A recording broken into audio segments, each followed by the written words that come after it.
कक्षा 10 प्रश्नावली 8.1 के क्वेश्चन नंबर 5 में हमें दिया गया है, यदि सेक थीटा इक्वल्स टू 13/12 13/12 हो तो अन्य सभी त्रिकोणमितीय अनुपात परिकलित कीजिए। ठीक है, अन्य सभी त्रिकोणमितीय अनुपात का मतलब होता है कि जैसे सेक थीटा इक्वल्स टू 13/12 दिया, तो सेक थीटा को छोड़कर जो बचे हमारे पास कौन कौन से हैं, sine theta, cos theta, tan theta, cosec theta और कॉट थीटा, इनके मान हमें परिकलित करने हैं। परिकलित का मतलब होता है कैलकुलेट करना, मतलब निकालने हैं, हमको हल करना है। ठीक है, इन सबको निकालना है हमें।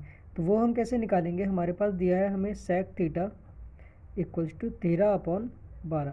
तो 13/12, ठीक है, 13/12 क्या है, सेक थीटा को हम बोलते हैं कर्ण अपॉन लंब, आधार। ठीक है, तो कर्ण, ठीक है, बट्टा आधार, ये हम बोलते हैं सेक थीटा को।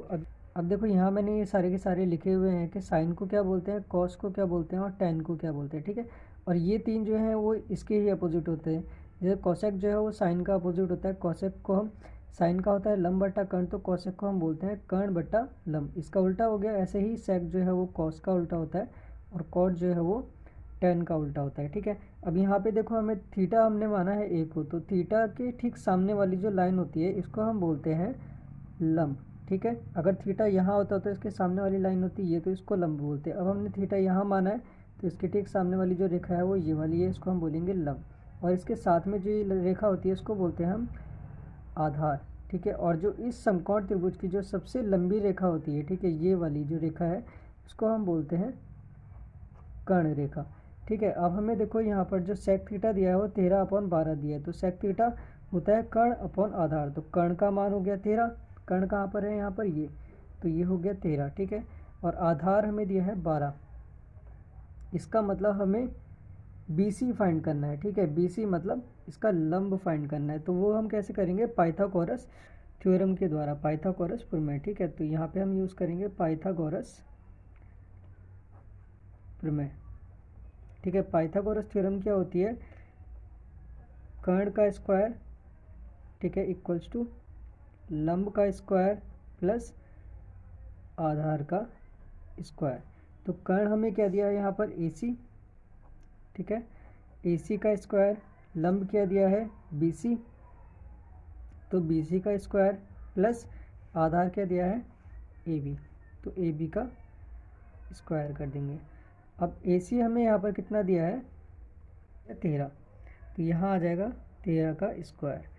अब BC कितना दिया है हमें यहाँ पर, BC हमें लंब है वो हमें नहीं दिया हुआ। ठीक है, ये हमें निकालना है BC, तो यहाँ हम ऐसे ही रहने देंगे BC का स्क्वायर प्लस AB कितना दिया हुआ है, AB दिया है हमें 12, तो यहाँ पे लिखेंगे 12 का स्क्वायर।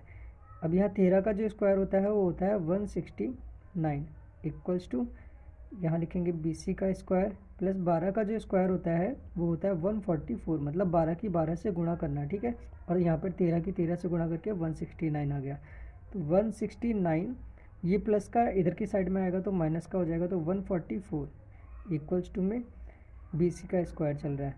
अब इसमें से माइनस करेंगे 169 में से 144 को, तो ये आ जाएगा 25, तो 25 इक्वल्स टू BC का स्क्वायर। अब ये स्क्वायर जब इधर की साइड में जाएगा तो ये इसे रूट बना देगा, है ना, 25 कर देगा, 25 के ऊपर रूट लग गया, तो ये हो गई BC की वैल्यू।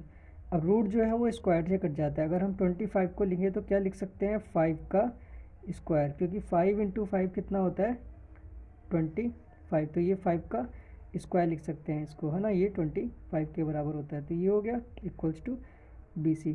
तो स्क्वायर से रूट कट जाएगा और बचेगा 5, तो हमारे पास जो BC की वैल्यू है वो कितनी आ गई 5 आ गई। तो BC कितना है यहाँ पर ये, तो इसको हम लिख देंगे 5।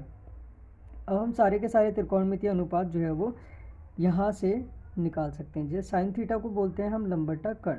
ठीक है, तो साइन थीटा इक्वल्स टू लंब बट्टा कर्ण, तो लंब कितना दिया है हमें, लंब दिया है हमें 5 मतलब 5, कर्ण दिया है हमें 13, तो साइन थीटा की वैल्यू हो गई 5/13। इसी तरह से कॉस थीटा निकालेंगे, कॉस थीटा को हम बोलते हैं आधार बट्टा कर्ण, तो आधार क्या है 12, ठीक है, और कर्ण कितना है 13, तो ये 13 हो गया।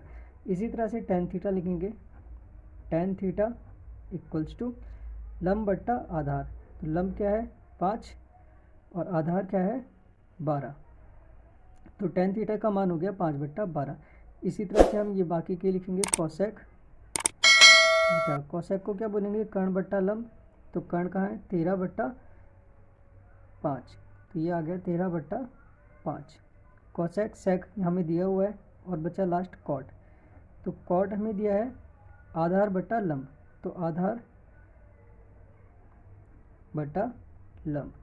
ठीक है, तो आधार हमें क्या दिया हुआ है 12 और लंब दिया है हमें 5। तो ये हो गए हमारे पास सारे के सारे त्रिकोणमितीय अनुपात के इसके अलावा मान। ठीक है।